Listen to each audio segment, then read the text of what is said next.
Masih unmute ya. Oke.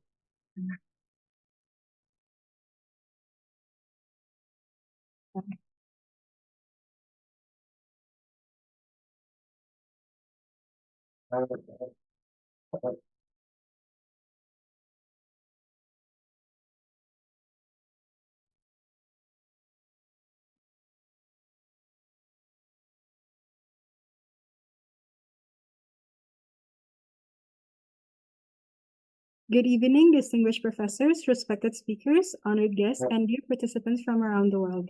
Assalamualaikum warahmatullahi wabarakatuh. Salam sejahtera bagi kita semua. Shalom, Om Swastiastu, Namo Buddhaya, dan salam kebijakan. My name is Saleha Adiba, and I will be your Masters of Ceremony for today's international webinar. I am delighted to guide you throughout this academic forum, and I hope this session will be insightful, engaging, and meaningful for all of us.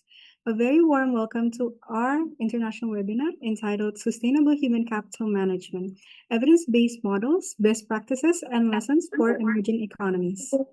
It is truly a privilege to see academics, professionals, and students gathering in this global forum to discuss a topic that is increasingly relevant in today's dynamic business environment. As organizations face rapid technological change, global competition, and rising social expectations, human capital management can no longer focus solely on productivity and efficiency. Instead, it must embrace sustainability, integrating long-term economic performance with social responsibility and organizational resilience.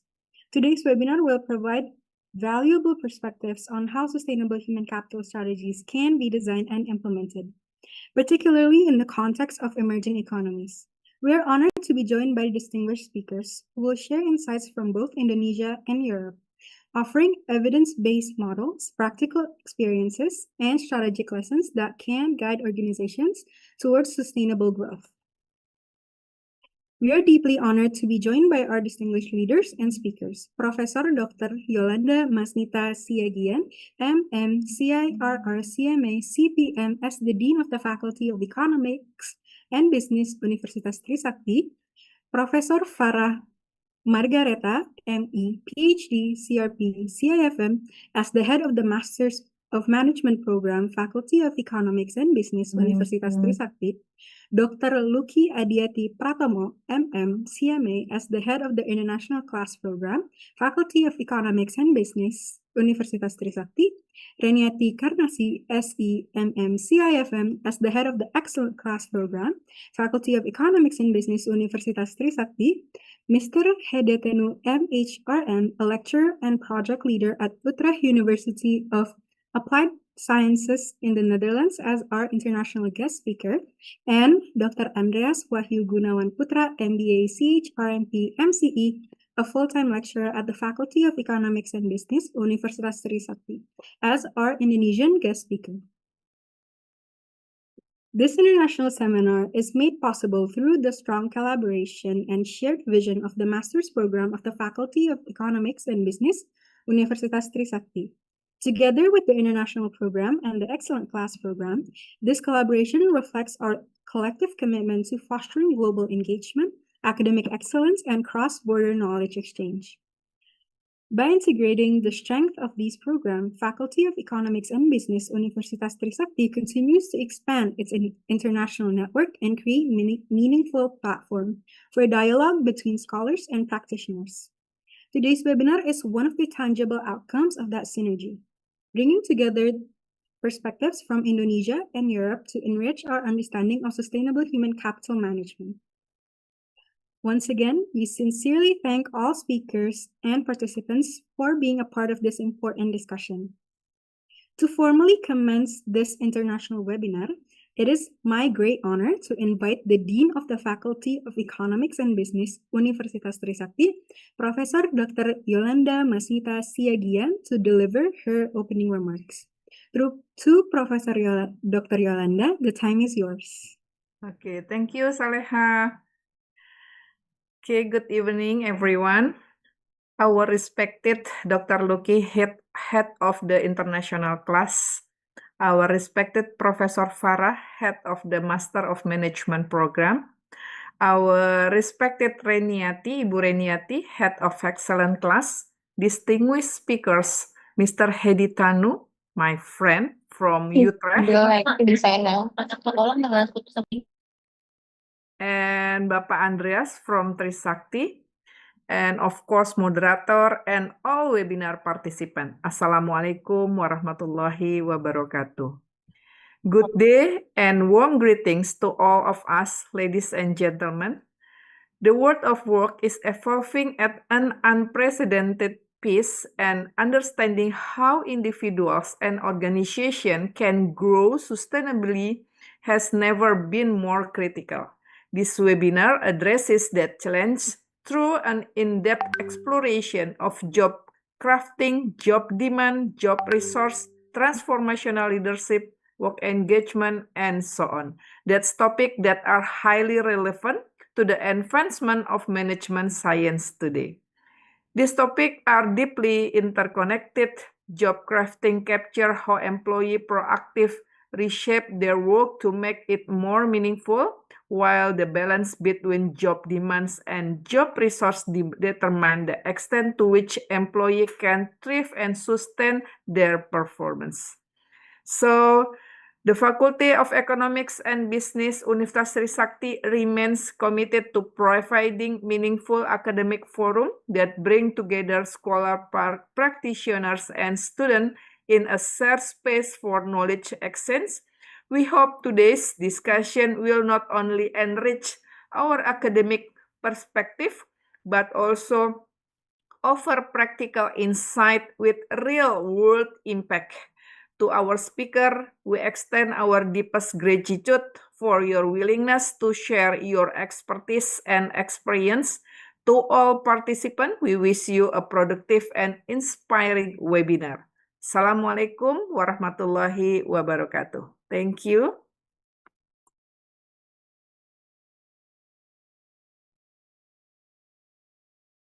Thank you, Professor Yolanda, for your inspiring and insightful opening address.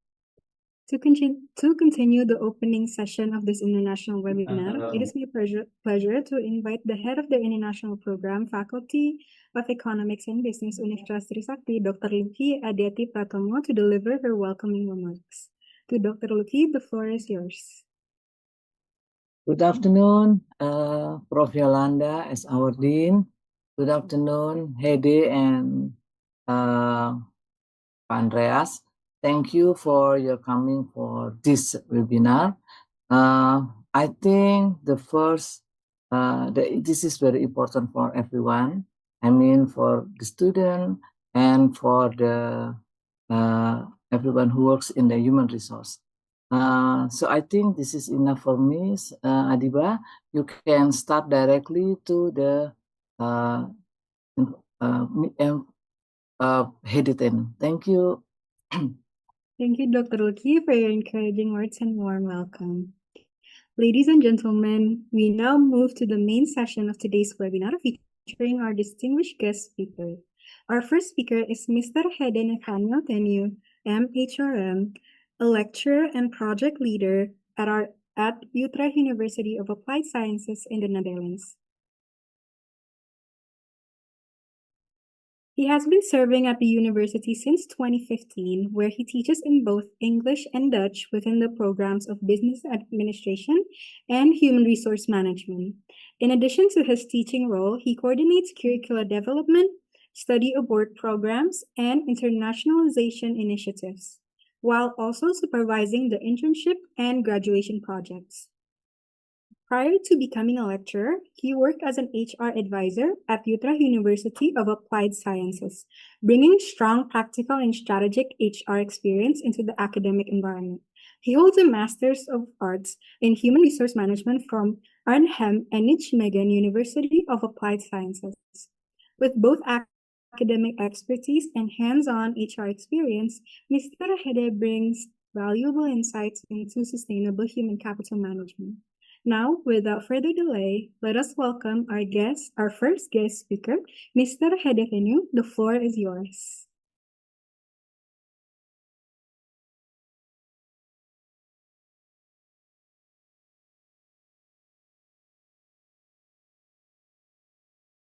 Thank you very much for your kind words. I hope the sounds are well so that you can hear my voice. So maybe you can nod. Yes, thank you. Hello, everyone. A very warm welcome also from the Netherlands, because I'm now speaking. It's now 9 o'clock in the morning here, so very early for me. Thank you for inviting me for sharing something about the sustainable human resource development. Well, as you can see my presentation, I will now move to the presentation. So please let me know if the screen is also well, because I can't see you anymore when I'm sharing my screen. As a quick introduction of who's speaking to you, my name is Hede Tenu. And as you can see on the picture, you see a picture of my family in Jakarta. So this is my grandpa, and my grandpa is living in Jakarta. I was born and raised in the Netherlands, but my father is originally from Indonesia. Specifically, he's from Ambon. And last year, I visited your beautiful country, Indonesia, and I also visited your beautiful campus of Trisakti University. And well, this photo was taken with my family. You see, my mother is from Belanda, and my father is from Indonesia. So, nama saya Hede Tenu, umur saya 44 tahun, and saya menikah dengan Miranda. Dan kami tinggal bersama 3 anak kami di kota kecil yang indah Ede. Ede is sebelah 50 kilometer timur Utrecht. Nah, saya bisa sedikit berbahasa Indonesia berkat ayah saya dan berkat Duolingo. So, oleh karena itu saya akan melanjutkan dalam bahasa Inggris. For over 18 years, I've been working at Utrecht University of Applied Sciences. I'll abbreviate this to Utrecht University. I started in the HR department, and since 2015, like already told by in the opening, I've worked in various roles within education, including the HRM and business administration programs.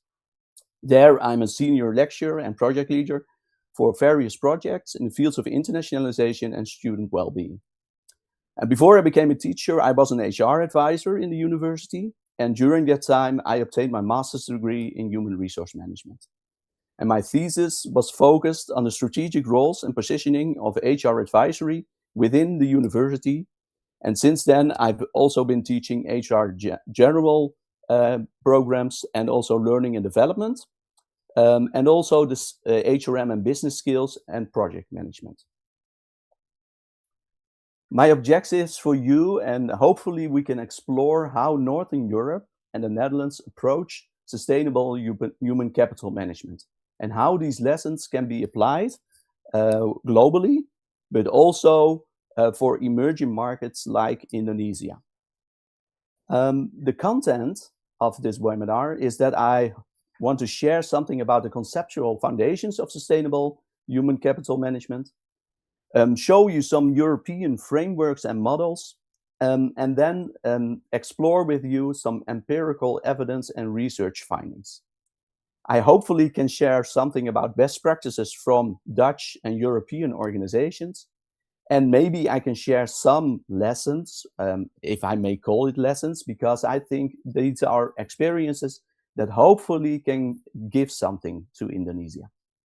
And after that, there will be some room for a discussion and a Q&A, but that's also within the program of this webinar that I'll give the floor also back to Trisakti University. Well, sustainable human capital management, we focus on those evidence-based models, the best practices, and hopefully those lessons like I already mentioned.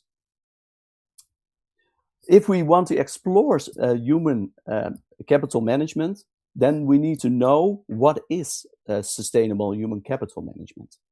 Well, this is a definition that's also provided by Oracle and other researchers. They say that human capital management is a strategic approach to managing and developing an organization's workforce. So treating employees as valuable assets whose skills, knowledge, and abilities directly contribute to organizational success.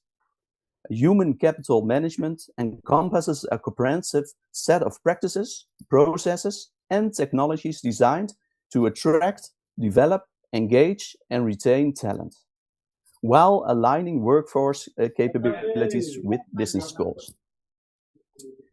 Well, this is the what of sustainable human capital management. What are those core pillars? The core pillars of human capital management are focused on the HR practices within organizations. And these HR practices, or these pillars of human capital management, are talent acquisition and recruitment. So the focus of organization on identifying, attracting, and hiring the right talent to meet the organizational needs, using data-driven strategies and also the tools. But also the onboarding and integration. So ensuring that new hires are effectively integrated into the company culture and equipped with the resources to succeed from day one. Then thirdly, that's also the learning and development within organizations. So every organization provides continuous training, the upskilling, and career development opportunities to enhance employee competencies and adaptability. Fourth is the performance management of the organization. So this involves setting clear goals, providing regular feedback, and evaluating performance to drive productivity and accountability. The fifth pillar is the compensation and benefits. And then you can think about the designs to be competitive and equitable reward systems like salary, bonuses, benefits to motivate and to retain the employees. Then the sixth pillar is the employee engagement and experience. This pillar of human capital management is focused on creating a positive work environment, fostering engagement, and improving overall employee satisfaction and well-being. Then the seventh is the workforce planning and analytics, while using the data and analytics to forecast workforce needs, identify the skill gaps, and make informed decisions about talent deployment and succession.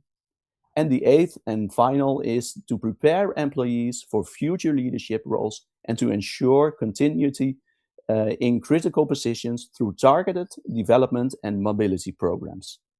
Within these pillars, organizations are balancing between people, organization, and sustainability, the ecology.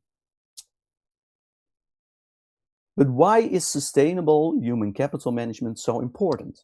Well, research show, and the global trends, they show us this importance because of three aspects. You see an aging workforce, and this is a source by Bain and Company. They say that by 2030, and other researchers say this also, is that 150 million jobs globally will be held by older workers. This highlights the profound impact this shift will have on the world's economy and how organizations manage their workforce. Secondly, and this was already mentioned by previous speakers, is also the digital transformation. This digital transformation, human capital is critical to this digital transformation because technology alone cannot drive change. It requires skilled, adaptable people to be effective. And with 70%, yes, you hear this well, 70% of digital transformation projects fail to meet goals, often due to a lack of proper change management and talent alignment. Human capital drives this innovation, improves decision-making, and enhances efficiency through digital tools.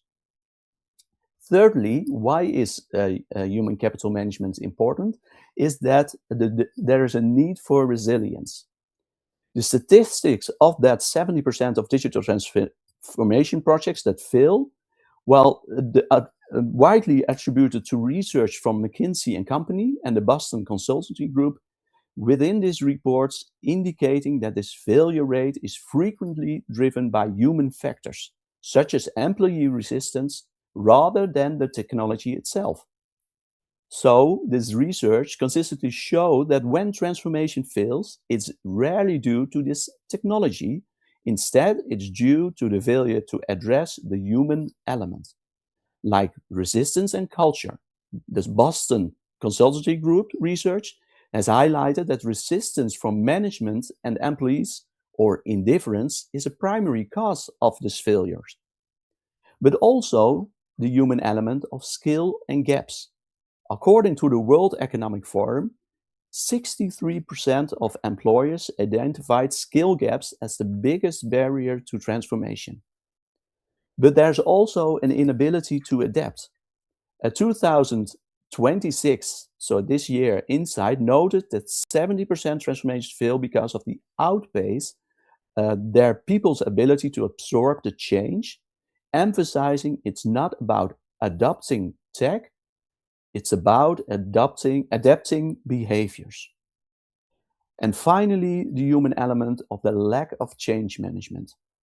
A Mendix report shows us that when organizations fail to use structured change management strategies, they are 7 times more likely to fail to meet their goals of the change. So we have now explored the what and the why of strategic human capital management, and why it is important within organizations and globally. We're now going to explore some key frameworks that we use here in the Northern Europe and in the Netherlands.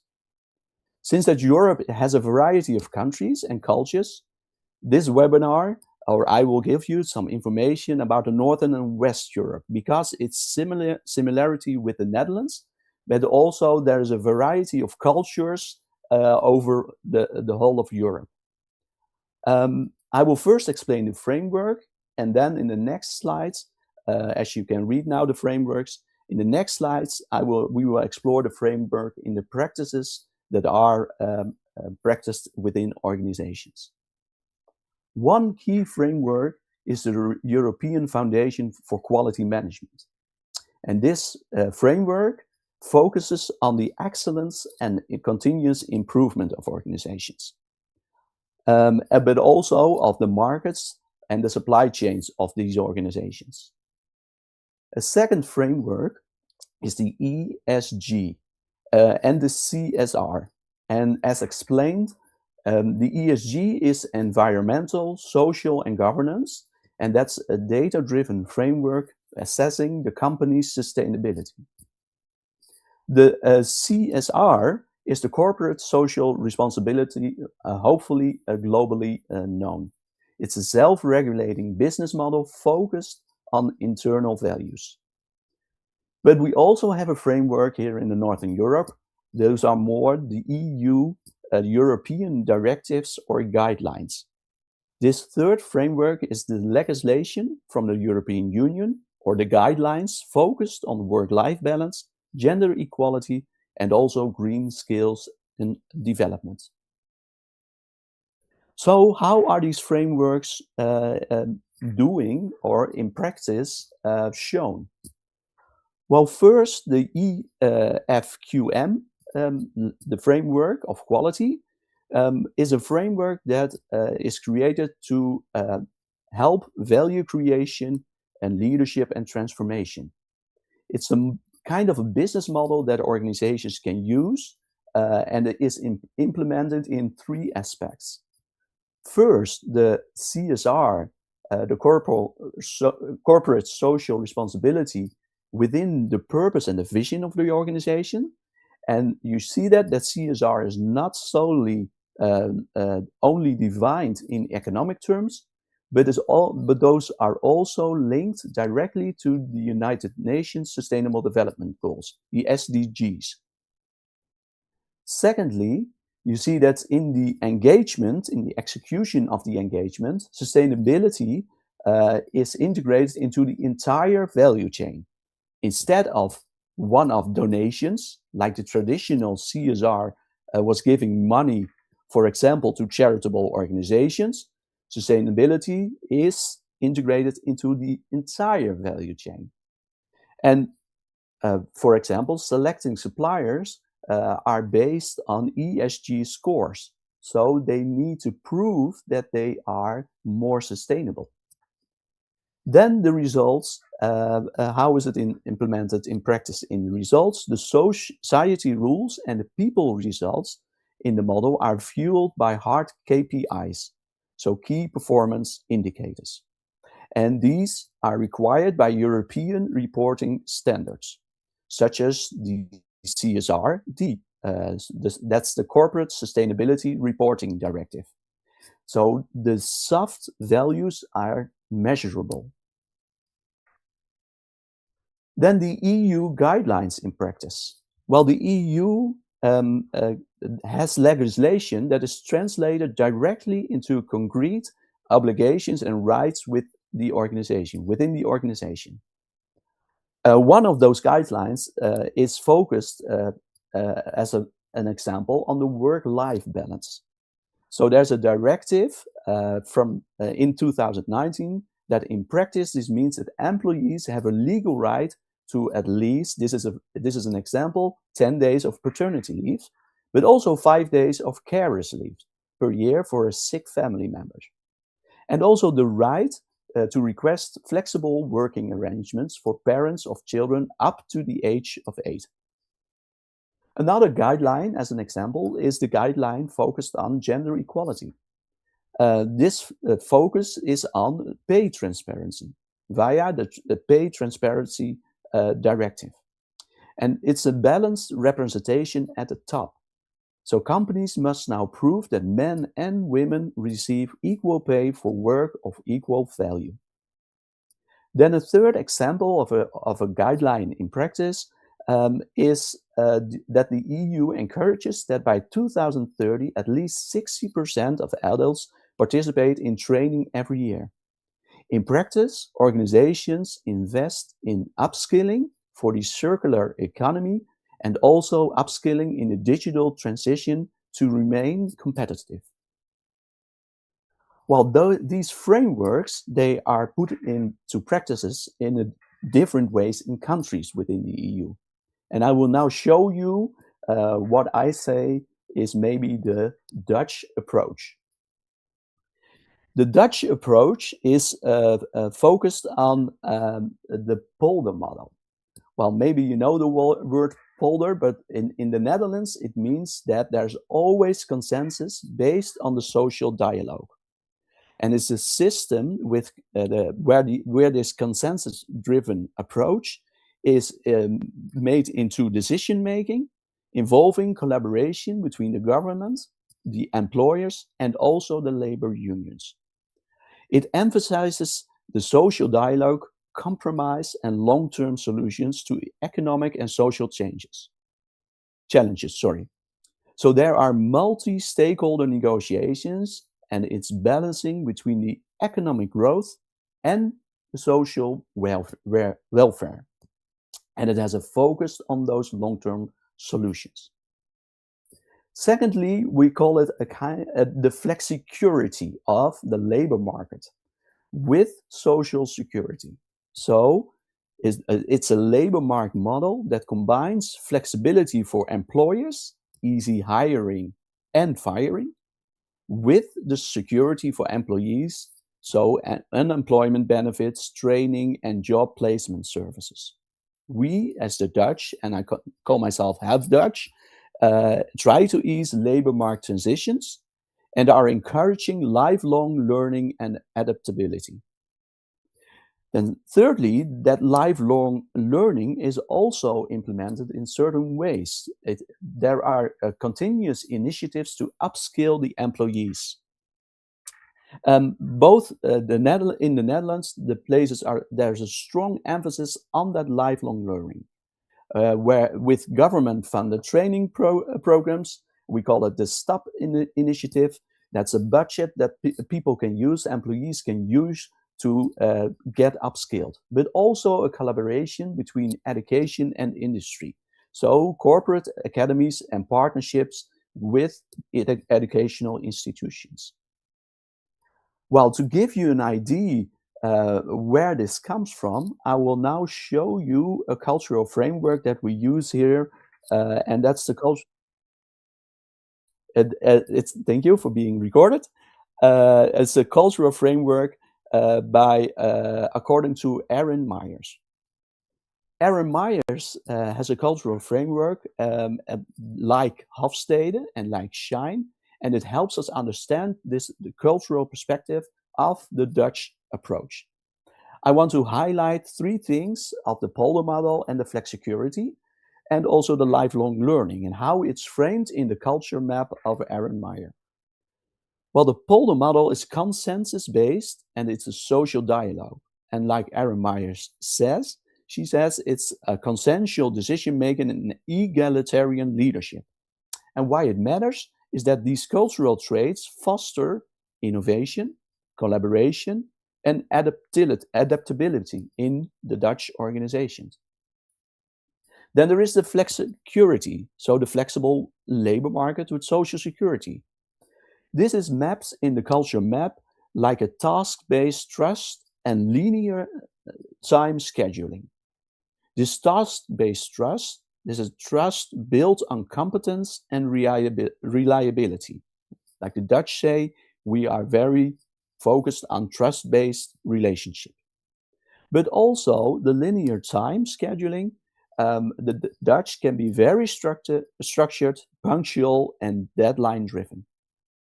Then third, the lifelong learning, the continuous upskilling is that the principles first persuasion and direct feedback for growth is also a cultural element that is mentioned in the culture map of Aaron Meyer. And the principles first persuasion is a very logical cultural element. It's theory-driven arguments for learning initiatives.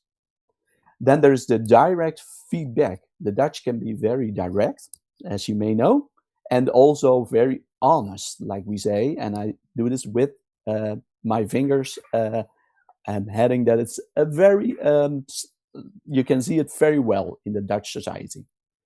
But there's also a growth-focused communication in that direct feedback. So now we've seen and we've analyzed the cultural model that supports the polder model, the flexicurity, and the lifelong learning, like we in the Netherlands like to enhance here. Let's say what research says about all these things. As you may know, the McKinsey & Company, that's a big company that does research on sustainable human capital management. They say that there's a big positive effect of sustainable human capital management on diversity and inclusion. And because organizations are focused on diversity and inclusion, it shows that the employee retention and satisfaction is very good. And also the organizational financial performance and innovation is very growing also. So a result is a driving financial performance of organizations.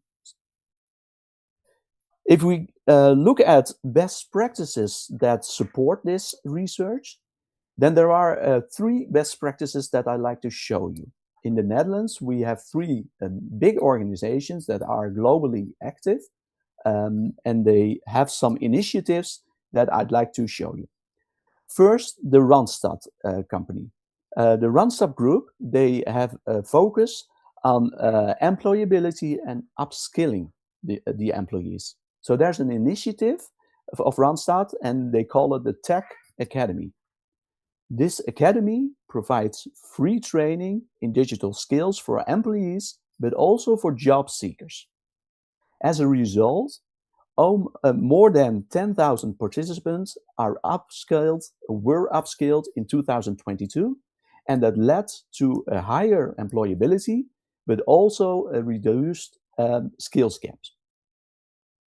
Another example is the Philips company.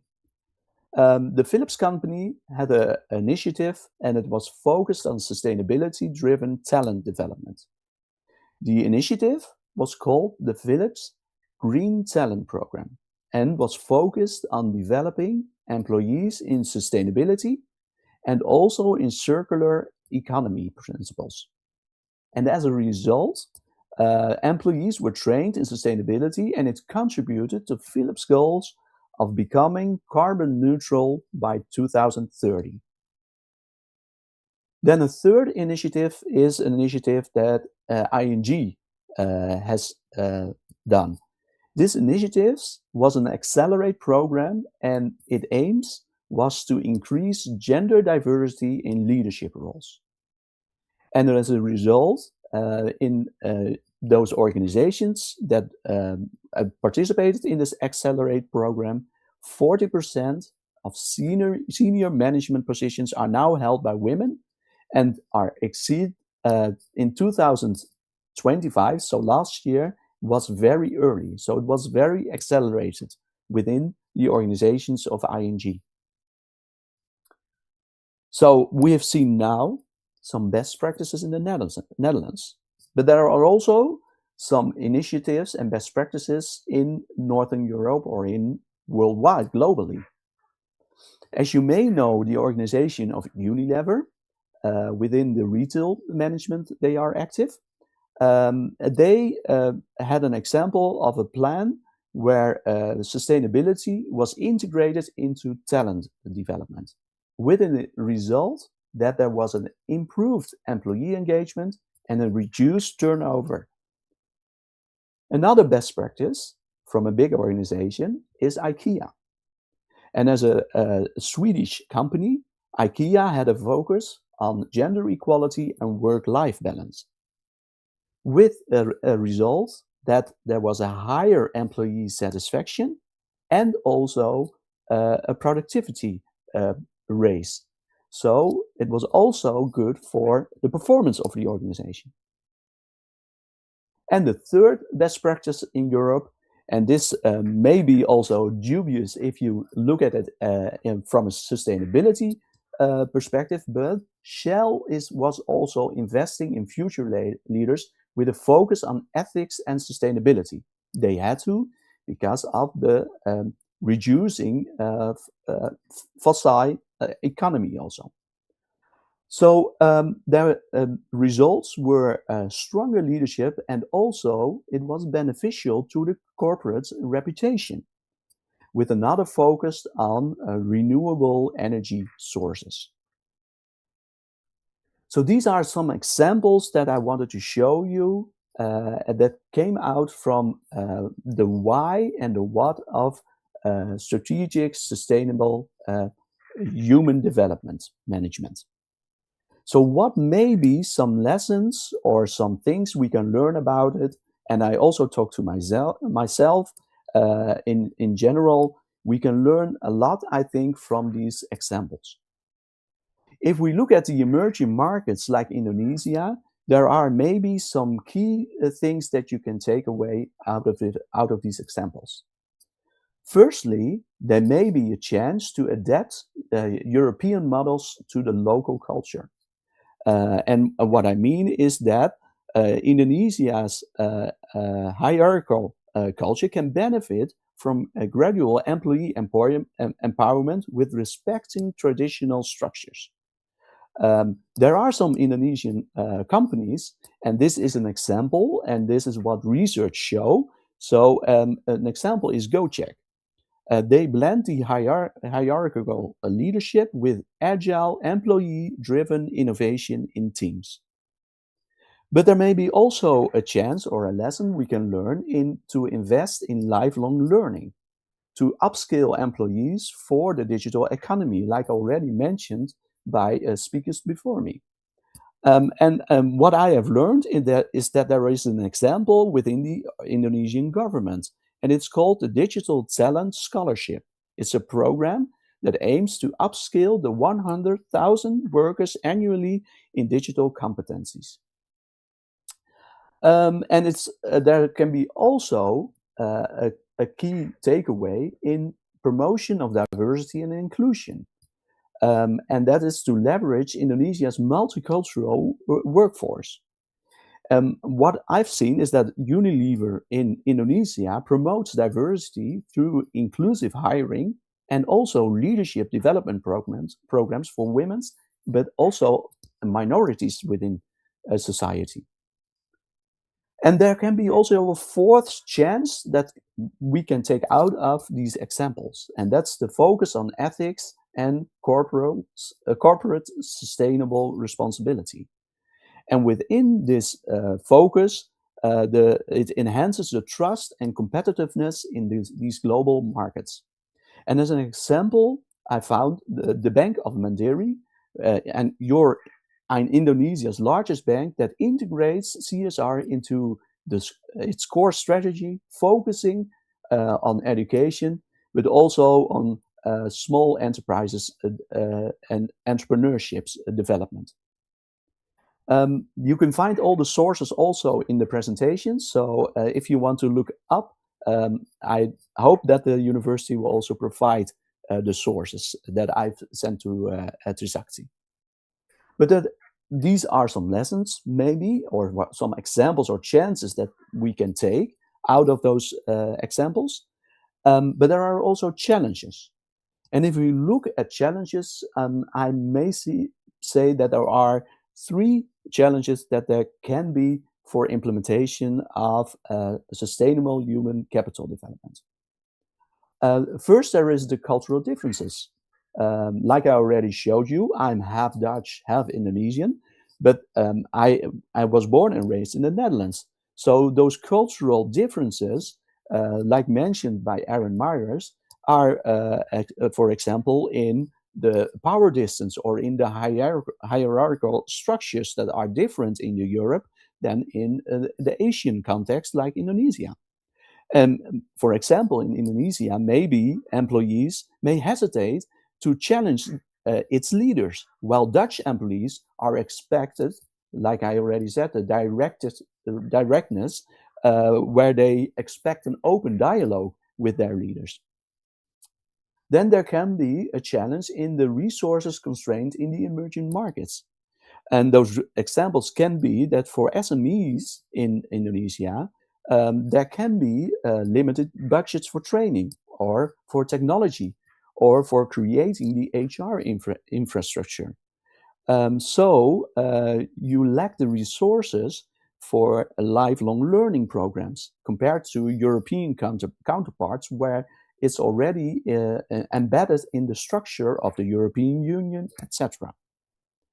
Then thirdly, there may be a challenge for government and corporate collaboration, aligning all those policies like I already mentioned, but also getting the fundings and also the training initiatives like, for example, the Philips company does and like the other companies did. In the Netherlands, like I already said, there is a Dutch human capital agenda, and that's the collaboration between the government, business, and educational institutions. This may be a challenge, but it can also be a chance for countries with emerging markets. So how can we then bridge those things? Well, I think if we look at these 3 things, there may be some bridging work to do. Thus, cultural adaptation, like already mentioned in Gojek, or to combine those local hierarchical values with agile, innovative practices inspired by European models. So take out of it what fits the best also within the hierarchical structures and values like in Indonesia. But also this cross-cultural learning, both Europe and Indonesia can learn from each other.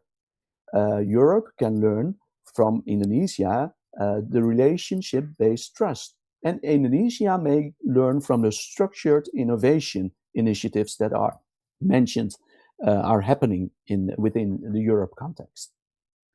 Then thirdly, there can be the suggestions to collaboration opportunities between European and also Indonesian organizations, like our universities do, Utrecht University and also Trisakti do.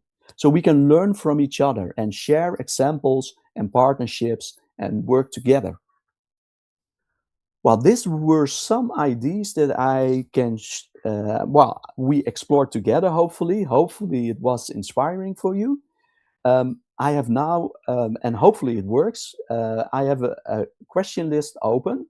And if you scan the QR link, I have 2 questions for you.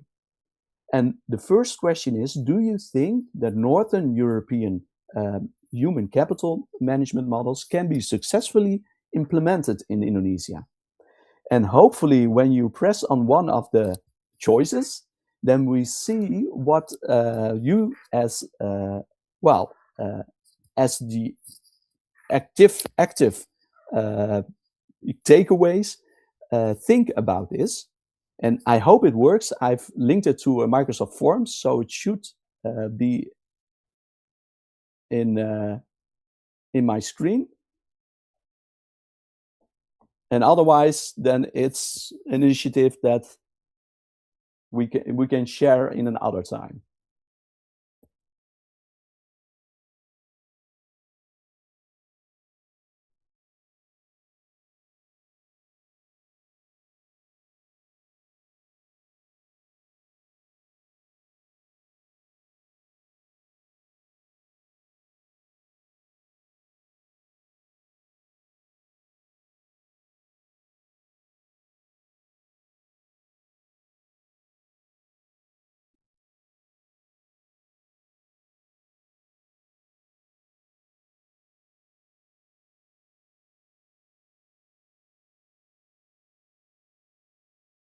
I don't see anything happen. Thus hopefully people can log in via the QR code.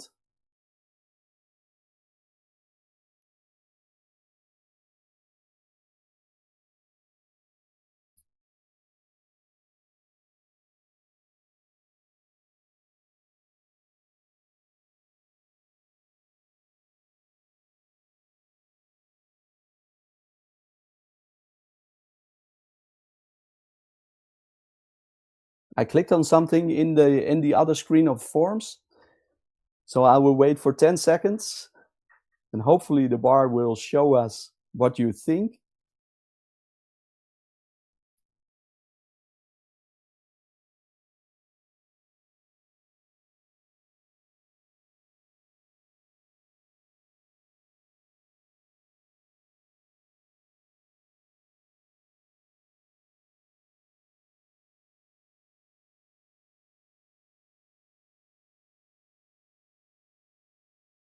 No, I don't think it will work. Then it was a good idea, but it's not working for now.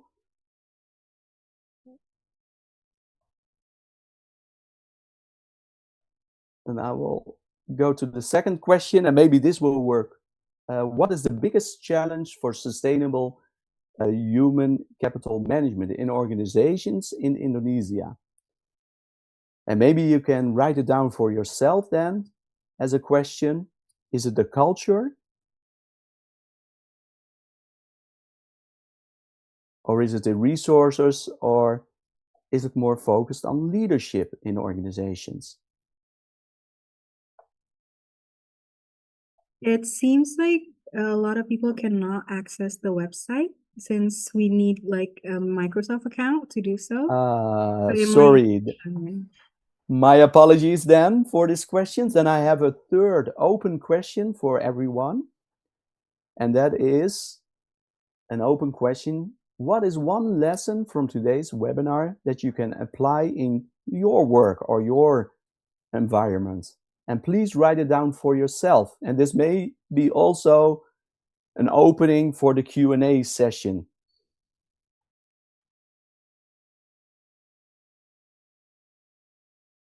Just a quick note, the question and answer session will be held after Mr. Andrea's presentation, so we'll have a combined discussion with both speakers afterwards. Yes, so thank you. Then this is an opening sentence and an invitation to ask questions afterwards. Thank you for your attention. And as 3 key takeaways, hopefully, sustainable human capital management is a strategic imperative for long-term success. And also, we think that Northern Europe and the Netherlands can offer valuable models and best practices, hopefully. And emerging economies like Indonesia can adapt these lessons to their unique context. And hopefully this has inspired you. So I will stop sharing and give the floor back to thank you for listening to me. Kind reminder for all participants that the Q&A session will be held after Mr. Andreas's presentation. So it will be held by then.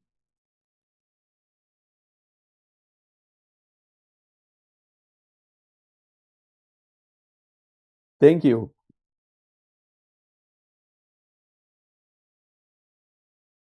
Thank you very much, Mr. Hadetenu, for your insightful presentation, for sharing valuable European perspectives on sustainable human capital management. Now we move to our next guest speaker. Our next guest speaker is Dr. Andreas Wahyu Gunawan Putra, MBA, CHRMP, MCE, a full-time lecturer at the Faculty of Economics and Business, Universitas Trisakti.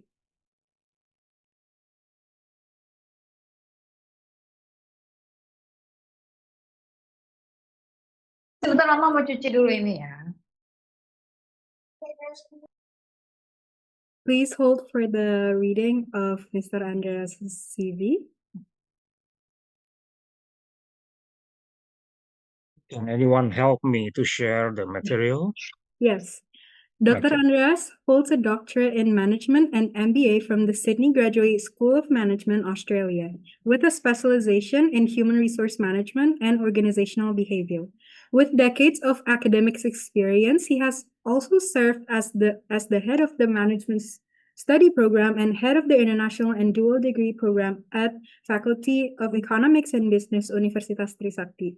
Dr. Andreas is actively engaged in research in the areas of human resource management, organizational development, cross-cultural management, and employee performance. His work has been published in various international journals and conferences, particularly focusing on employee engagement, talent management, organizational culture, and sustainable performance. In addition to his academic achievements, he holds professional certifications, including Certified Human Resource Management Practice and Microsoft Certified Educator.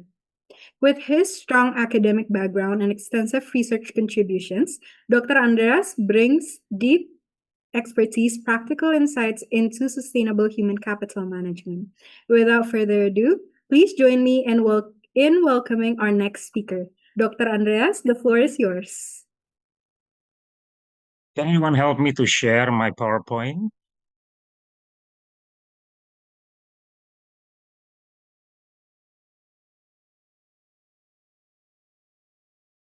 Okay, excellent. Thank you so much to Adiba and say hello to Hede. Thank you. It is still in the morning in the Netherlands, I believe, with the weather around 4 or 5 degrees. Yeah, okay. All right, the topic that was given to me was about sustainable human capital management in Indonesia. So I'm trying to focus on Indonesia with two different kind of generations, which are now very strong, demanding, and also quite opposite to each other. It has become a main area for those generations currently in the workplaces. There are some similarities in my material with Mr. Hedu in terms of developing the concept of sustainable human capital management. And before we carry on, I would like to give you a simple story which telling us about the meaning of the story itself before we carry on the next slide. There is one fine young lady came to the restaurant and she ordered a meal, a hot soup. And the waiter was planting the soup on the table. So once the lady noticed, and she would like to taste the soup, but she did not taste the soup. Instead, she was asking a food waitstaff who was standing close by and asked the food waitstaff to taste the soup. And the food waitstaff got irritated by the question because the customer asked the food waitstaff to taste the soup, and keep insisting to taste the soup. Instead, the food waste staff just telling us about, is there something wrong with the soup? Is the soup too spicy? Is the soup was terribly? So what went wrong with the soup? And the customer just keeps saying, now please taste the soup, until the food wait staff realize there are no spoon available. And then the lady was asking, okay, now you got all the point. So that simple story implies when we are encouraging to do something and we are not well equipped with all the necessary skill to perform. Now, that's the question remaining to us, whether when we are performing and conducting any assignments or any particular jobs that relate to performance indicator which are not well equipped, how are you going to respond? Are you going to achieve the performance level that has been established for us in order to maintain the existing performance? Definitely the answer we can. Based on that story and therefore, there are two intriguing questions then often bothering for in particular for those who are in millennial generation as well as for Generation Z. I don't know whether this is right or wrong, but the question keep bothering me for myself. Are they really changing their career landscape? Because quite often when they are come to the workplace, they often stay are not really long because they tend to resign and they always after another company to pursue whatever they would like to pursue, which I'm going to discuss later on. So the second issue is, do they think they're after the position? Or just simply they just want to get a job and get it done? They don't care about performance. Is that true? Are you really serious about those things? So those two questions, based on the research I've done, are really intriguing for those different kind of generation. It is not about whether it is right or wrong. It's based on the data provided that I gave to all my sample. And this is what they told me. So in fact, whether it is true or not, but this is the case of Indonesia. Quite often when I combining my research into qualitative approach, quite often they mention, I rarely work longer in that company, but I got offer from different area in different companies. So the question remains, do you willing to stay? Or do you willing to go out simply because you got another offering? Instead of giving you a chance to perform in the previous companies, you always pursue in different one because in the different one, you are expecting to get more challenges. So now those questions are really need to be answered quite seriously because in the dynamic of the labor force, we cannot just rely upon what you think is the best for you. We always rely upon what you can expect that the company can get from you. And therefore, the performance comes always in between. It's not just about your past history. It is about your contribution and telling the company that you will be there to remain sustainable in terms of contribution for the company. The next one. Can you change the slide, please? All right. And this is what I'm trying to discuss with you. The overview of sustainable HRM, which completely opposite what Mr. Hadu has mentioned in terms of the way that I'm going to present. There are some areas that we can also explore one to the other, which I believe we like to complement to what we just listened. So what will be the key feature of sustainable HRM? So you're talking about the possibility of human capital remains questionable how actually it applies. Are you telling us whether human capital is just the name, whether it can be applied, or whether it can be argued in terms of deploying what actually it means in terms of whether sustainable human capital management will be fully implemented regardless of whatever the culture is. And the third one, and I would like to respond to the interviewing question as I mentioned previously. The next one, please. Now, this is an overview. I'm giving you just a picture or a diagram which telling us really the same what the previous speaker has told us. So basically, when we're talking about human capital management, they are nearly the same. The interesting part is the concept of exit management. This is not really new, but it's still really new in terms of the application of exit management. What it means by exit management? It basically telling us before you left the company, and therefore there are some people within the company who like you to stay simply because you are an asset in that company. The word asset is referring to whether you are achievement or whether you are a highly contributor and you become a successful person and you become a person who always giving the best in every possible assignment that will be given to you. As a matter of fact, when we are talking about exit management, we're trying to impose whether you are able to stay regardless what the situation is. The people within the company can also be changed. The leader within the company can also be moved on to different levels. And we always keep working with different people within the company, or perhaps you will be rotated to different area which quite opposite with your performance and also your skill.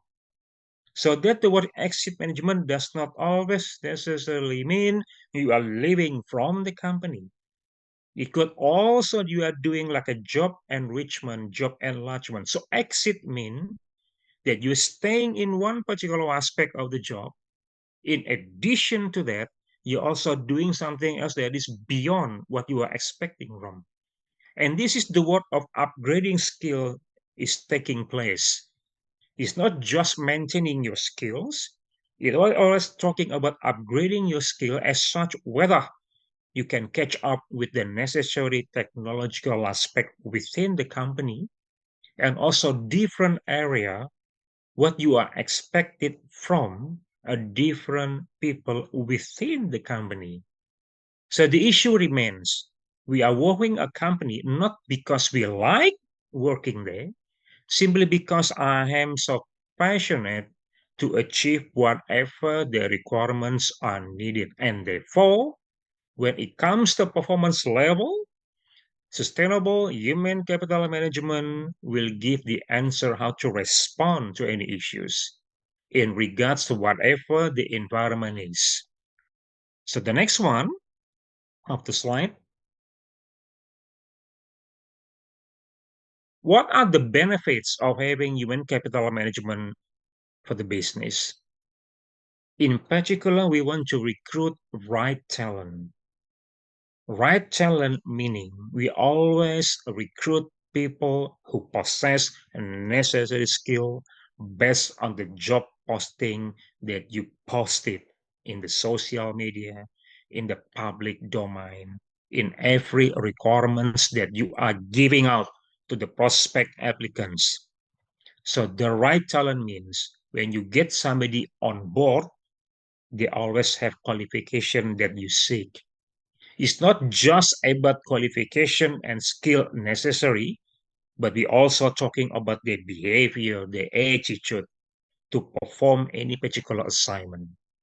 In addition to that, when we applying human capital management in the business, at the end, we'll have minimizing the cost.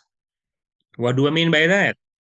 So when we are referring to cost, meaning the operational of the cost when we are running to recruit, to select, and also to train, because we get the best people coming in, and therefore you don't have to spend whatever the cost necessary to equip new recruiters to perform any particular jobs.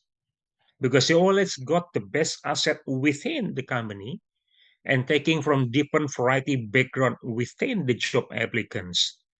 And therefore, it can reduce and minimize the cost you are running to obtain certain application based on the requirements that you posted.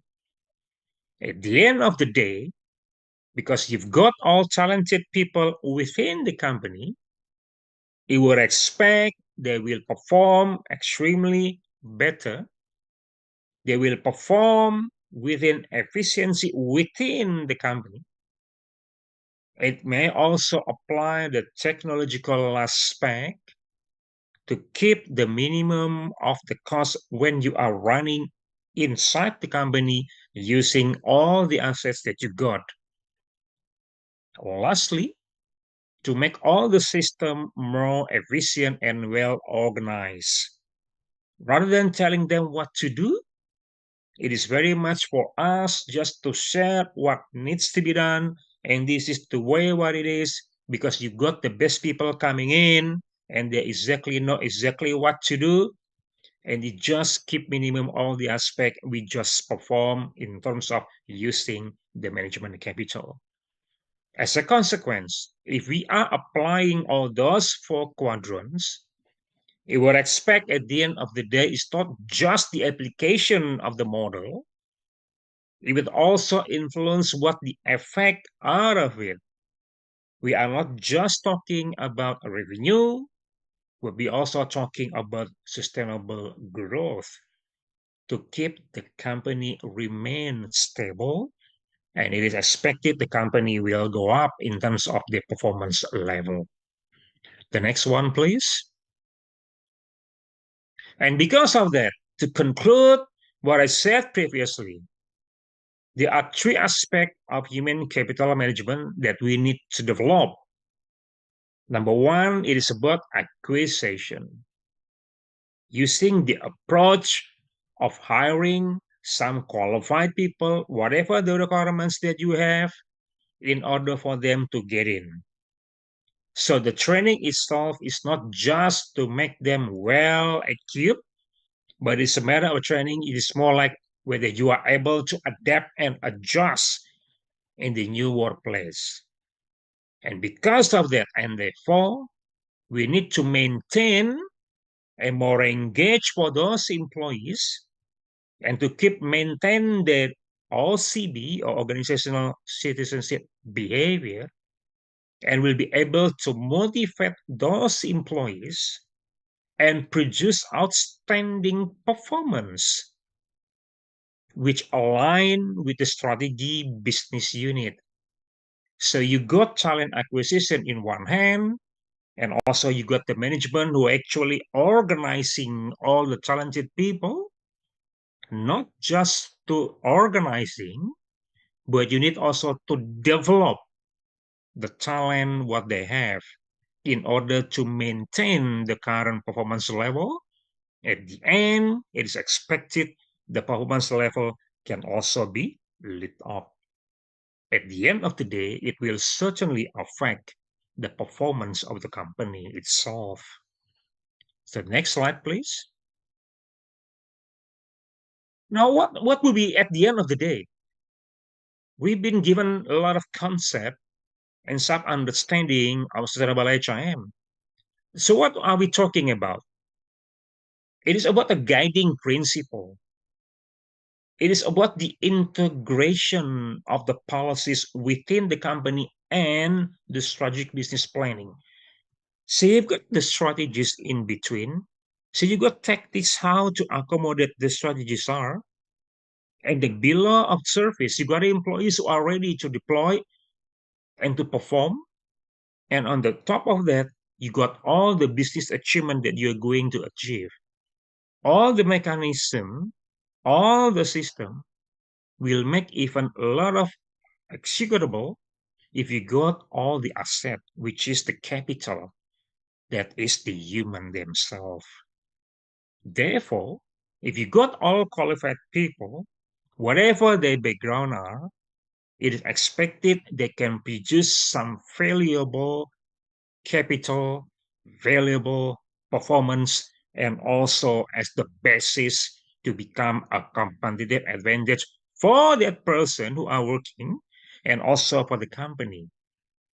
And the issue remains, in order to get a competitive advantage, and therefore we have also the maintaining of the ability for the employees to get it done.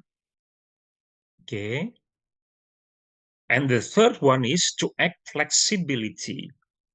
And it is something that Generation Z and Millennial are looking for, the flexibility of working hour to ensure that they can still be adapt in terms of different area of the working system.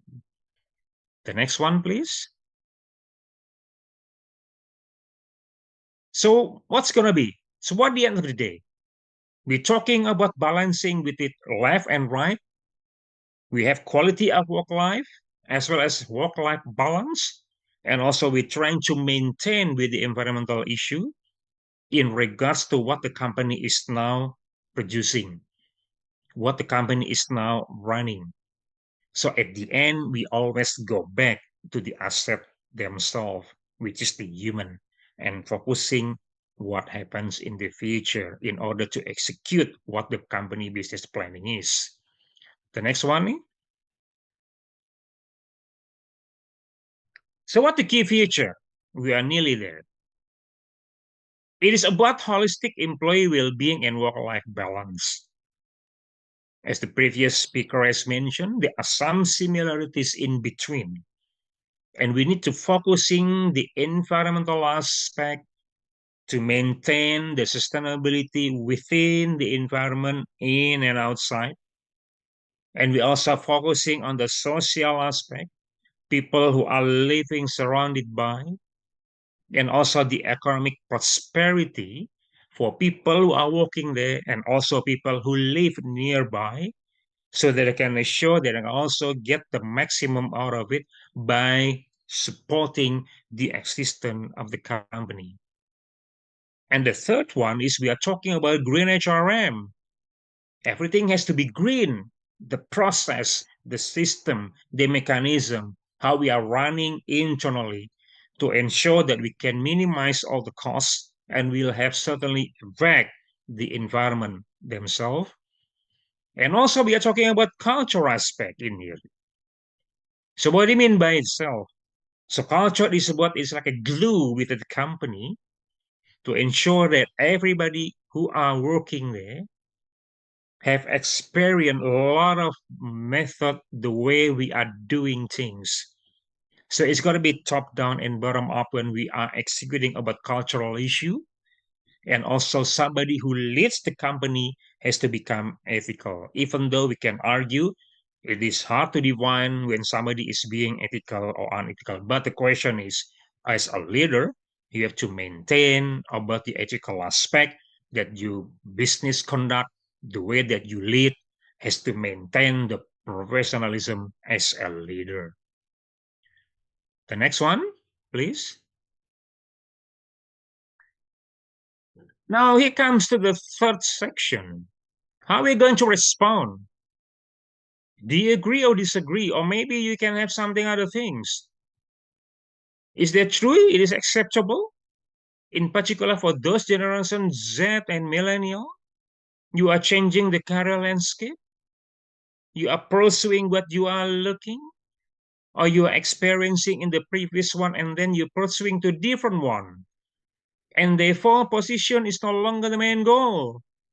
It is a matter whether we can collaborate. It is a matter whether my leader can also be discussing about something that we like to raise.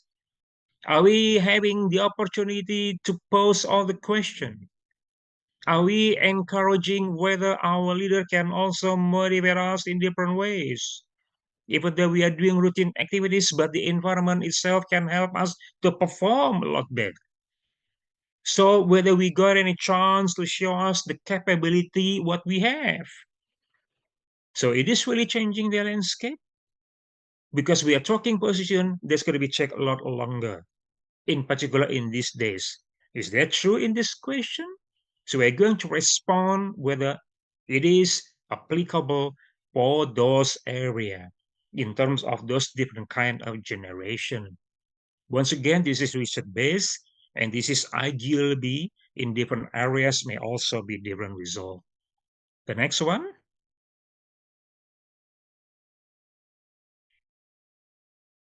You got a survey taken from Deloitte survey, and it has been recently published, and this is what they found. And this is what Gen Z and millennial are looking for. They are looking for mentorship, somebody who always guide them, somebody who always telling them exactly what to be done. It is more like a role model.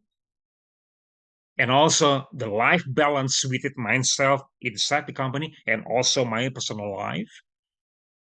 And also the meaningful of the work. It's not just about performing.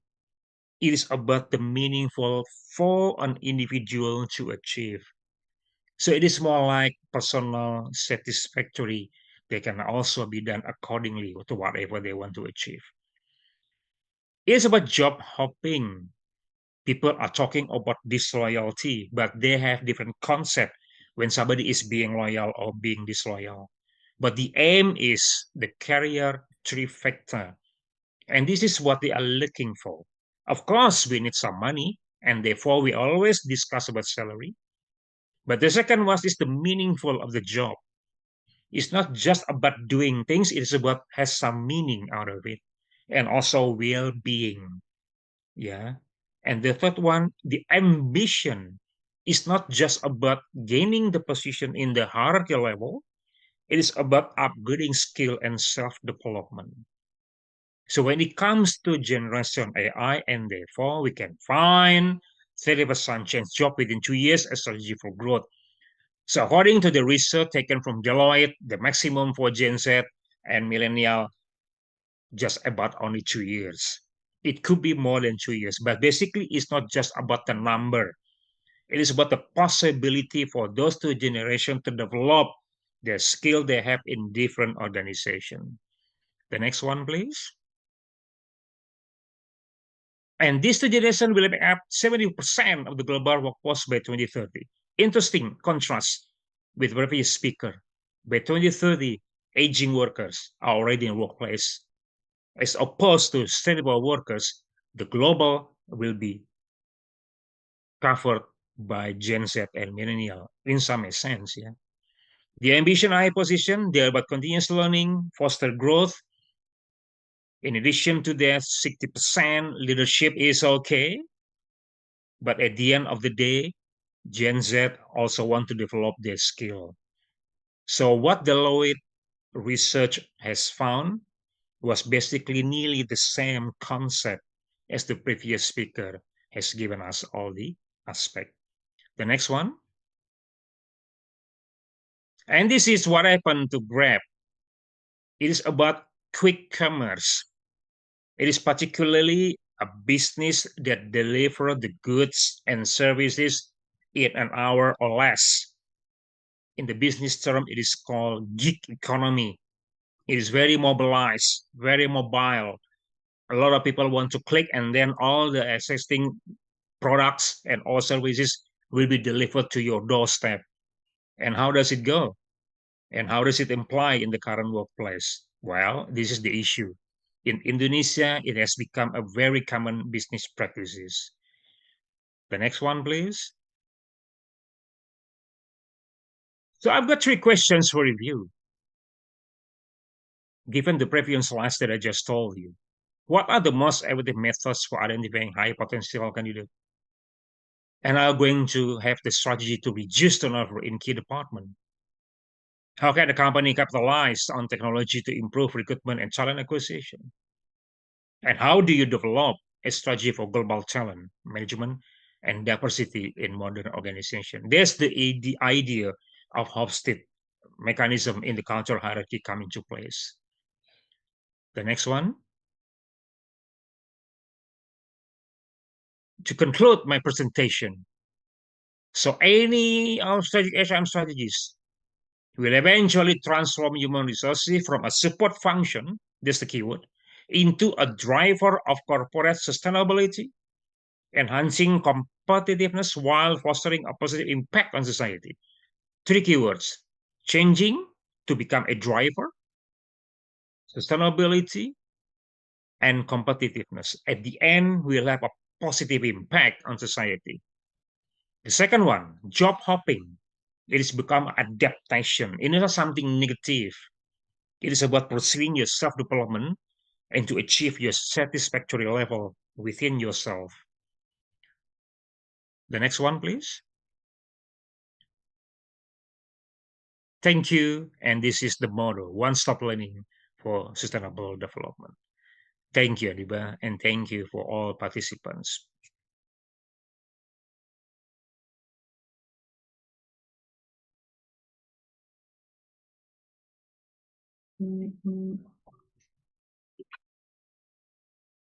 Thank you, Dr. Andreas, for your comprehensive and insightful presentation. Before we begin the question and answer session, I have an exciting announcement for all participants. We will be selecting the 3 best and most insightful questions during today's discussion. The winners will each receive a prize of GoPay credit worth 100,000 rupiah. So we highly encourage you to participate actively, think critically, and raise relevant questions related to sustainable human capital management. This is a great opportunity to engage directly with our distinguished speakers and possibly go home with the rewards as well. For those who would like to ask a question, please raise your hand or type your questions in the chat box. Kindly mention your name and institution before stating your questions. We will prioritize questions related to today's topic and accommodate as many as time permits. We now open the floor for discussions. Would anyone like to begin? Hello, good afternoon. Hello. Afternoon. Okay, can I ask question, please? Yes. Because I cannot raise hand actually on the way home in the car. Okay, this is the question. I would like, I don't know whether the bot will apply to both of the presenter or not. Please, bot presenter with due respect maybe can answer if it's related directly to your competencies and your experiences. The first question is we already informed by the presentation that in sustainability management of the human resources, actually the human is the source of our topics, and all the progress of the company is depends on the human resources. But we noticed that there are initiatives that encourage for the employees, so they can like be follow the progress or the vision of the company, which is to attain the sustainability growth, which is in so many aspects. But the thing is that as a employee, we know that we have a KPI, right? The KPI is actually a target or a goal of each company. So initiative means, my question first is, does it mean that we need to achieve more than the KPI? That's the first thing. Secondly, my question is, if it's so, how the company make like a model or make an environment and also the benefit or appreciation, so it is worth it for all the employees to work or do out of their or beyond of their KPIs. That's the second thing. The third thing is the culture, because it's not about the performance, but it's also the culture. How we can balance the performance of the company, which is financially savvy, is actually the most fundamental of the company is growing and live long. And the secondly is how the culture, which it contains like green energy or like respecting or like innovation or actualization or something like that, it is also flourish in the kind of the situation. That's all my question. Thank you so much.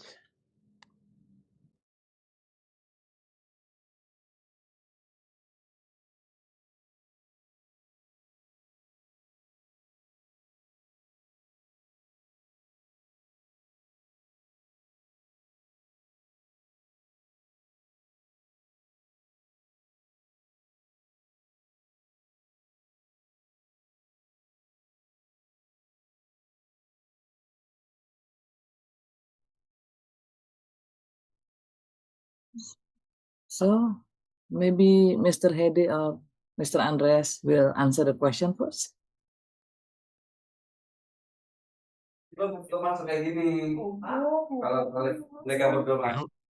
Who is going to respond first? Can I can I do it now?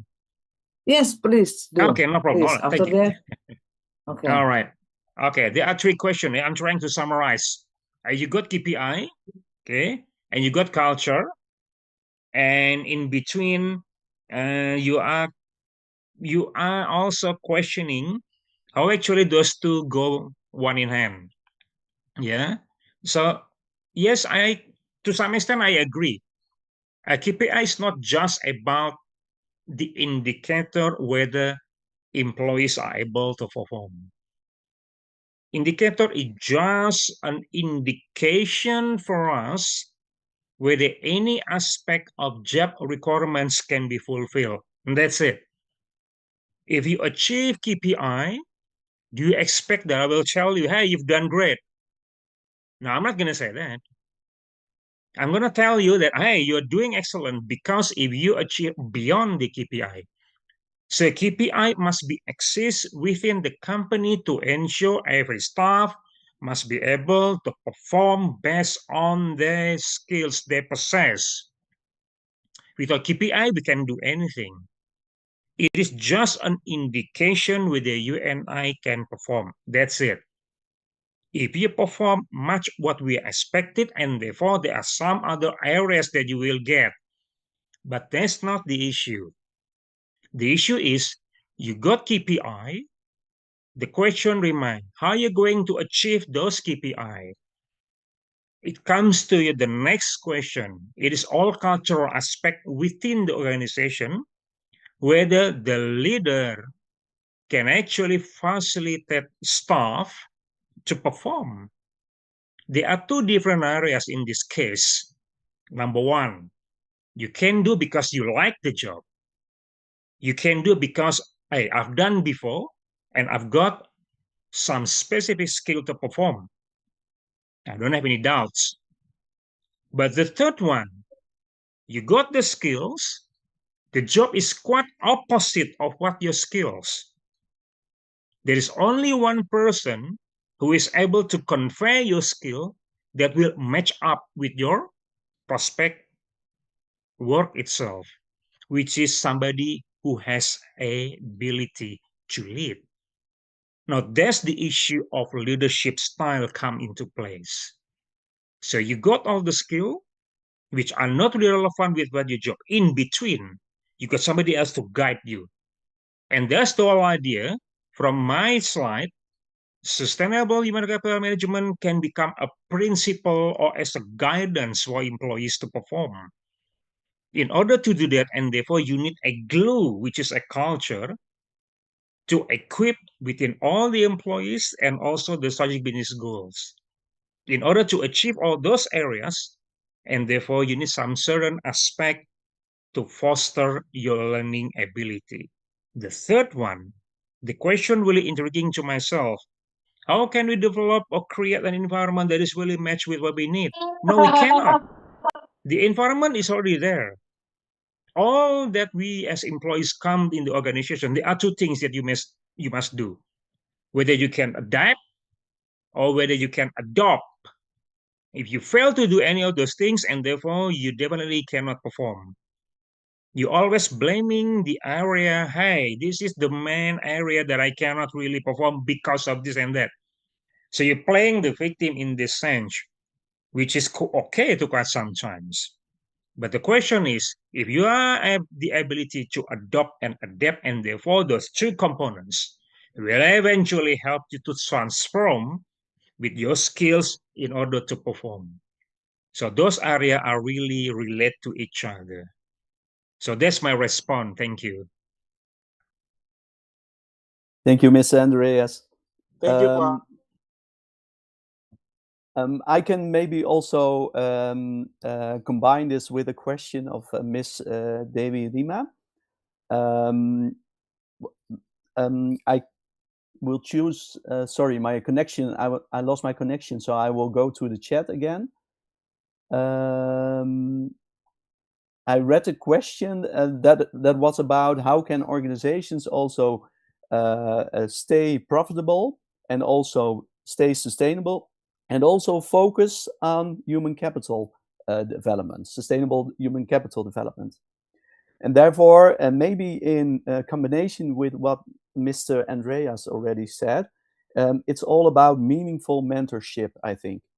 So that the leadership within the organization and the organization itself is focused on the long-term aspects in human capital, in the human capital agenda. So give your employees, or try to give your employees, autonomy, that they have the freedom to move to the best results for the organization.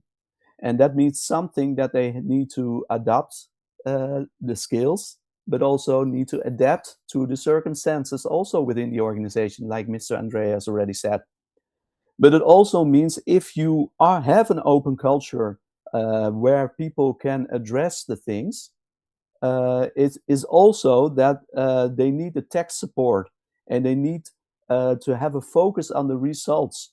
So don't judge what they do only, but focus on what they bring to the organization and what their value is for the organization. And if you can talk with each other about it, then it will be a long-term breath. If it's also mentioned in English this way, it means that the organization will invest, but also gets value back from the employees. And the third aspect herein is that the competitiveness of the organization is dependable on what is your brand also. Your brand is what you stand for. Are you giving meaningful mentorship? Then you get well known as an organization that attracts people that want to develop in your organization and want to share their value to their organization and give results. So this was a combination also of the question about the KPIs and how to make them also in the way HR is taking place in organizations, the combination of long-term strategic approach with an open culture, giving, steering your people on results and not on the hours that they perform for your organization. Because it's an investment, but it will create value for the organization in competitiveness and for your employees in your employer brand that you share within the market.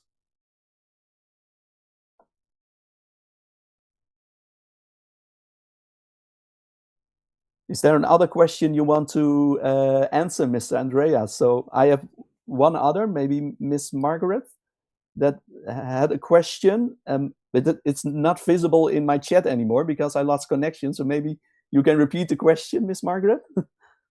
Yeah, may I? Yeah. Yes. Thank you, Miss Pak Andres. Thank you, Mr. Hedetenu, for the insight today. Yeah. Okay. Let me just to make sure I don't miss my own question. Yeah. Yes.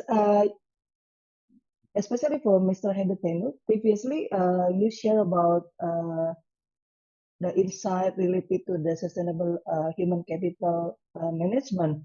And then also you mentioned about the challenges in implementation, the sustainable human capital management in emerging markets such as in Indonesia. Yeah. So as we know, in Indonesia, most of the companies, the people, the employed in Indonesia still hold or highly value the culture. Yeah. So my question, is it really possible to achieve or to implement this sustainable human capital management in this sort of organization? And if it is yes, how can this sustainable human capital management be improved in this organization or companies that seems to focus on things other than the employees' performance? I mean, working performance. That's my question. Thank you. Thank you very much, Ms. Margaret. I noted something when I saw your question in the chat, and you mentioned also that organizations or employees are more short-term focused instead that's of the other question, Mike. Okay. It's mine is focus more on things other than the employees' working performance.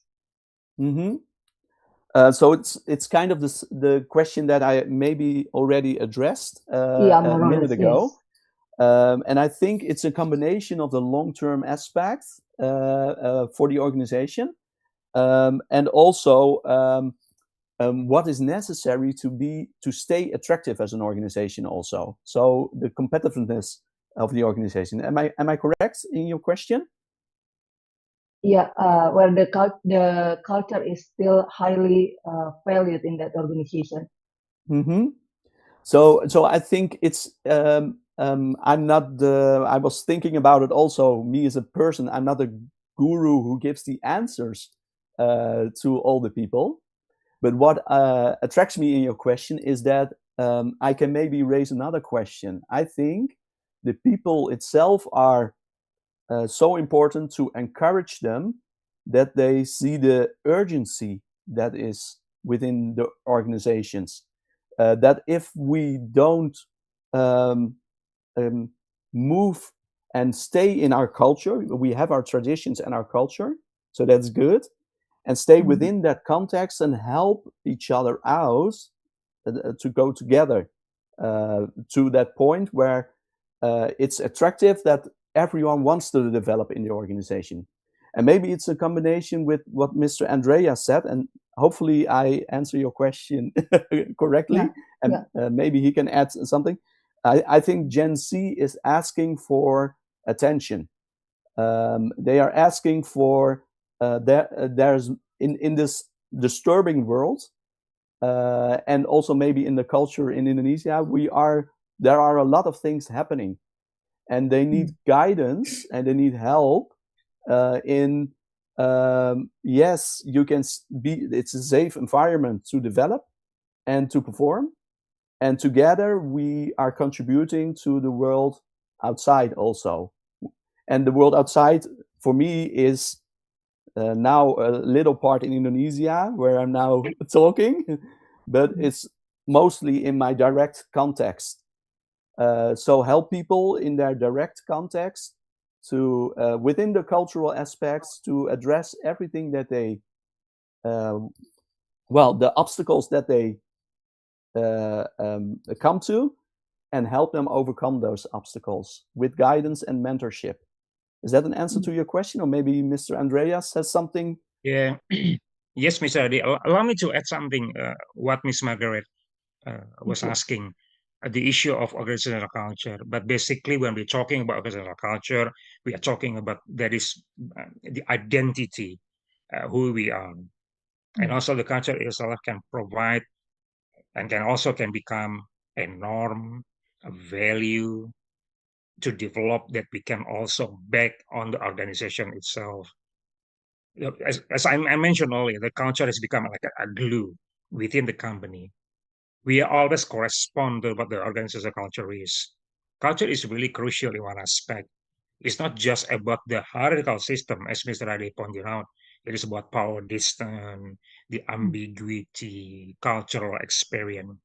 It is more like something become a framework for a guidance to anybody within the company who are able to convey what the business strategies are to achieve whatever the goals they are going to achieve. So in the short terms, the culture has become an embryo, a spirit, the blood circulation within the company who can make sure that everybody within the company can convert their performance into reality, and culture itself will eventually support their performance. Of course, one the thing, the issue in Indonesian, particularly and in majority for Indonesian company, we are working in the same company. For example, in the banking sector, If you resign from one bank to another bank, we always assume the culture will always be the same. It's not like that. The banking has always the same system, but if you go from one bank to another bank, they may also have different culture. But the way that we always do the same things cannot be done in different places. So culture itself will eventually help us as associates to convey the performance through the mentorship, through the training program, through the role models, who are able also to help and guide us to achieve the business strategy, what we are going to achieve in terms of exercising all the culture itself within the company. I hope the answer, Miss Margaret. Yeah, Okay. thank you, Pak. Even though sometimes in a reality, even though you already mentioned that culture is somehow is a glue for the organization, but it can turn back as a obstacle. Yeah, I assume so, for the employee. Yeah, well, we have different point of view anyway. But once again, the key point, the key word, having Yes, a sir. culture, it is shaping our norm and values. If you Okay. have failed to adapt and adjust, there's no point we are working in that system anyway. It could be in the area outside of the system because we fail on those two things. So either way, you can keep maintaining in the area that you don't like most. You're working there, but your heart is not there. Your soul is missing because, hey, this is not me. But you're already in that pool, and therefore I must do. That's what I'm telling you previously. If I got a chance and then I'm going to leave. So the question remains, are you going to be judged as somebody who is being disloyal? You will strongly oppose. But I got another chance who will fit in into my culture. So that's your person internally. We cannot mix up with organizational business culture. So the issue remains. I've got my own value, I've got my own norms, which is perfectly fine. But if you go into different aspect of organization, you cannot keep your value and your norm. It is okay for personal aspect, but we are going into different companies, perhaps into different level because of your performance, your past performance, and therefore you have to adjust your own. Otherwise, there's nothing we can do about it. So that's the issue of Gen Z and millennial. Yeah. I've done some interview for the exit participant. The reason, mainly the key point, I left because my spirit is no longer there. My soul is no longer matched with the system. So I've decided to leave. So I've got no problems with the leader. I have no problems with my colleagues, but I'm no longer part of the system. So that's the reason I move. Oh, well, that's your choice. And then I just keep telling that person, if you think that you will fit into different organization based on what you believe your assumption is correct, there is no point because you will face the same situation again. And at the end of the day, you will be disappointed because you fail to adapt and adjust. You just can't do it anyway. Thank you, Pak. Thank you, Mr. Haditan. Thank you so Most much, Mr. Andreas, Margaret, and Mr. Hede. We will read one more question from the chat. Adiba, can I ask question? Adiba. Yeah, Adiba. Yes, please, Ma'am. Yes, Ayu, please. yes, ma'am. Thank you very much. What a wonderful presentations, yeah, by two wonderful speakers, Dr. Tenu and Dr. Andreas, my colleague. I hope that this question will not last more than 3 minutes, yeah. Okay, special I would like to ask Dr. Tenu. Apa kabar, Dr. Tenu? I hope you are doing right. Baik, baik. Okay, the title of the webinar is about sustainable human capital management in Europe, yeah. And I observed previously that you shared some wonderful PowerPoints, yeah. And you mentioned about ESG. You mentioned about green skills, yeah. What I would like to ask you is, I know that the ESG score is very important nowadays, yeah, because smart investors would like to quote unquote assess, yeah, assess the score of the company, whether they would like to put their money there or not. Yeah, and ESG consists of environmental, social, and governance. Yeah, and you mentioned about KPIs, if I'm not mistaken. But Andreas also mentioned about KPIs, but still makes me confused about, you mentioned about the companies need to I forgot the terminology. Yeah, to enhance maybe the green skills of the human capitals, if I'm not mistaken. One of the slide showed about the green skills there. Now, I would like to know, maybe this is a very simple question, especially for Dr. Tenu. How will the company do that? I mean, training the employees, or just only motivating them? You mentioned about circular economy or recycling. I forgot, but how do they do that? How do the company then measure, evaluate that the employees have already practiced the whatever you mentioned it, green? And is it really happening in the best practices of some companies there?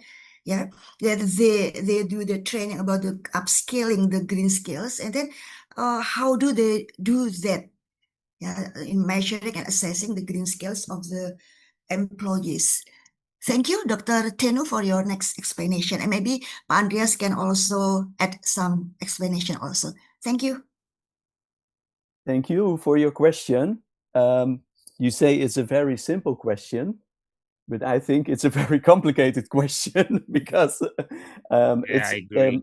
It starts with I think an observation, and this is not research funded, but from experience, is that a lot of companies are greenwashing.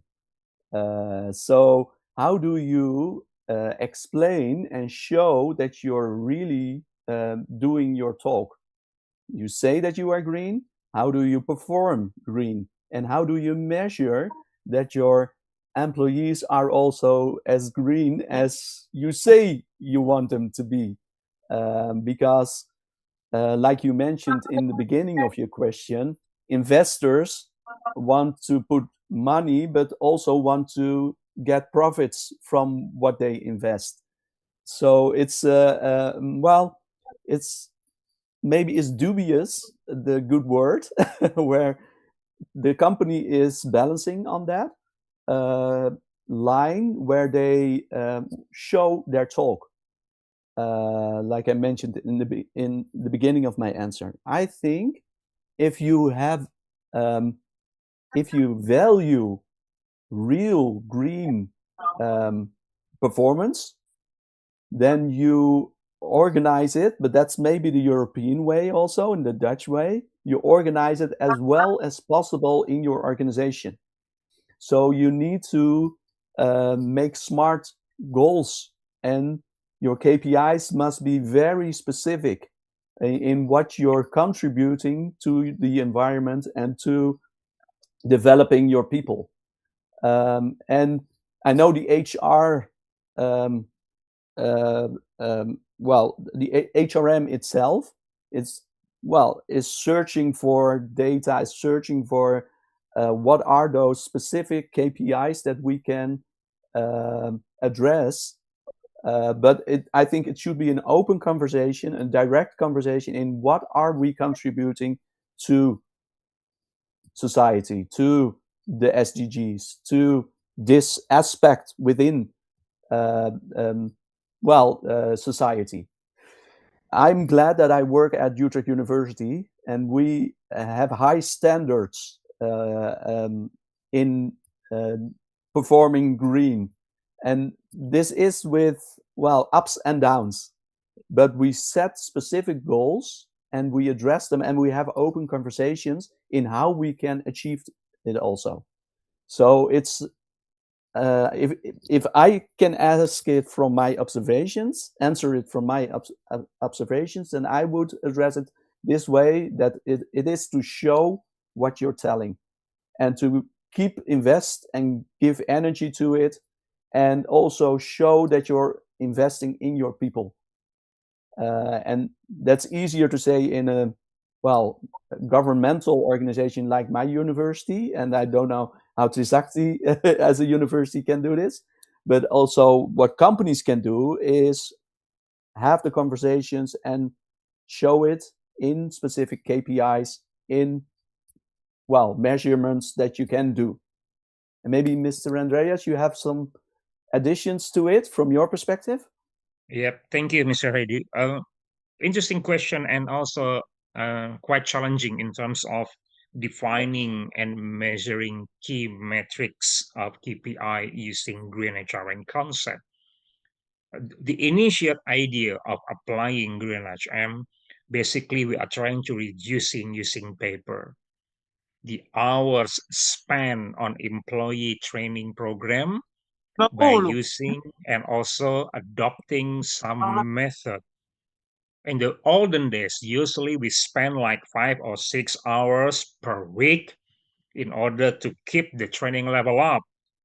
So when we're applying key metrics to exercising KPI under green HRM concept, therefore we can keep minimizing the hours spent on training itself.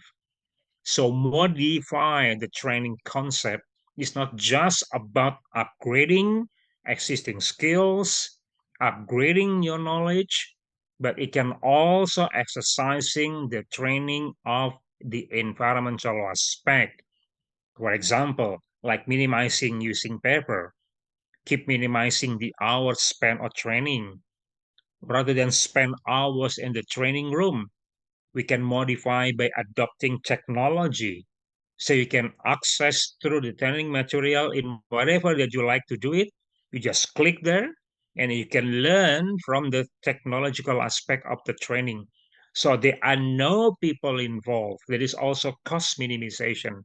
So it is more dialogue between we as employees and also the person who are doing via the technology. It is more like a recording aspect in certain areas, but it is more likely when we are talking key metrics under during HRM concept, we are trying to make everything minimizing. Whatever resources we may adopt, we are trying to keep minimizing the number of using unnecessary materials to make sure that the activities of green HRM will eventually affect the environmental aspect. So I think the whole idea is really great, but in practice, in particular in Indonesia, I don't know in the Netherlands, in Indonesia it's very hard to apply because of the technological barrier. And also we have to have like a technological literate. There is something has a great issue among these people anyway. So rather than we applying the technological aspect well advanced in environmental concern, we very much spend training on upgrading and developing skill. So that's really the opposite what we are trying to achieve under green HRM concept. Yeah. So, but really interesting that we can develop at the end of the day to ensure that every single aspect that we are doing, we always keep minimizing whatever the resources that we have, but we have to maintain the sustainability and growth to achieve the business performance. Yes, thank you. Can I maybe add something in a few yes, seconds? Please. Yes. I'm also giving courses about learning and development in organizations. And I think this, what Mr. Andreas is telling is, well, it's the part of organizations itself is to learn how to adapt to all the technological innovations and also how to apply them also within your organization. Is that via all big training programs, or is that training on the job, or is that there are a lot of initiatives where you can measure also the results of those trainings and also reduce the aspect like Mr. Andreas is telling, the hours of investment that is put into it, so that you, well, there is more value out of it because of cost efficiency, but also in what is created with each other, the learning and development as an aspect within the organization. So, well, small question, but I think it it touches a lot of areas in human capital development within organizations, and hopefully these were some slight additions that I could give from my perspective. Thank you very much, Dr. Tenu and Pak Andreas. At least we are trying, yeah, Pak Andreas and Trisakti. We are now used to bring our own bundle, Dr. Tenu. Okay, thank you very much. Okay, that's a good start. Okay. And that's the end of our Q&A session. First of all, we would like to sincerely apologize that due to time limitation, not all the questions submitted could be addressed today, and to sincerely thank all participants who actively engaged in the discussion. The questions raised today were thoughtful, critical, and truly enrich our seminar. After careful consideration by the committee and our speakers, we are pleased to announce the 3 participants who have been selected as the best question winners, each receiving GoPay credit worth 100,000. Keep in mind that the questions, the winners were chosen based on the questions that they wrote in the chat and also said in the seminar. So the first winner would be Winda. The second winner would be Sri Wahyuni, and the third would be Dwi Rima. Congratulations to all winners. Our committee will contact you shortly regarding the prize distribution. Once again, thank you to everyone who participated actively. Your engagement is what makes this academic forum meaningful and dynamic. I would like to kindly remind all participants to complete the attendance form. Please make sure you have filled the attendance link provided in the chat box. The form will remain open for a limited time, so we encourage you to complete it before leaving the webinar. Your confirmation is important for documentation and certificate purposes. We will now proceed with the presentation of tokens of appreciations to our distinguished guest speakers. First, we would like to invite Dr. Luki Adiati Pratamo, Head of the International Program, to present the token of presentation to Mr. Hedetenu, MHRM, Lecturer in Human Resource Management from Utrecht University of Applied Sciences from the Netherlands.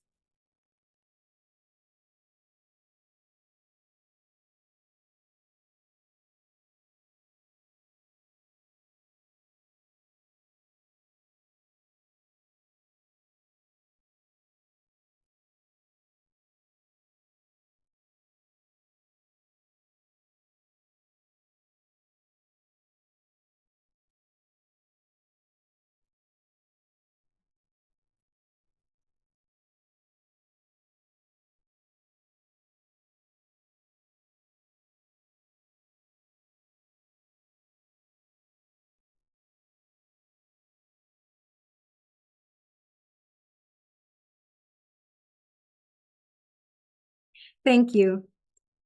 Next, we would like to invite Reniati Karnasi, Head of the Excellent Class Program, to present the token of appreciation to Dr. Andreas Wahyu Gunawan Putra from Universitas Trisakti. Okay. So, okay. Yes. Okay, before I close, I will say just thank you to Mr. Hedetenu for delivering an engaging presentation filled with the extraordinary information and insight. I really hope that this webinar will be strengthen our relationship between Universitas Trisakti and HU in the future. So for the information, the webinar is actually the collaboration between Master of Management, International Class, Kelas Unggulan, and the doctoral program at Universitas Trisakti. So I hope maybe we can do some other things for the next between Universitas Trisakti and HU. Thank you again, Hedetenu. You're very welcome. Thank you.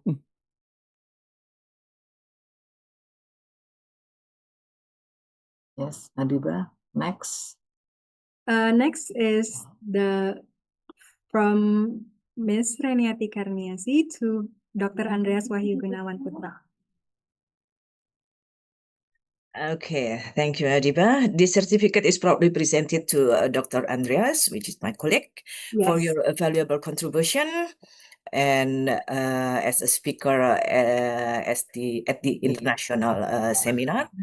On behalf of the organizing committee, we sincerely thank you for your generously sharing your knowledge and experiences, which have inspired and empowered all participants. So this is your certificate of appreciation, Dr. Andreas. Thank you.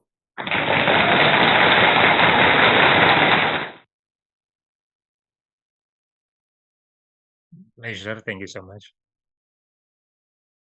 Once again, we extend our sincere gratitude to both speakers for their valuable contributions to today's seminar. We have now arrived at the final session of today's program, the documentation and photo session. We encourage all speakers, faculty members, and participants to turn on your cameras so we can capture the special moment together. Please ensure your display name is appropriate and clearly written. For those joining online, please stay in the meeting room as we take several screenshots. I will guide you through the process.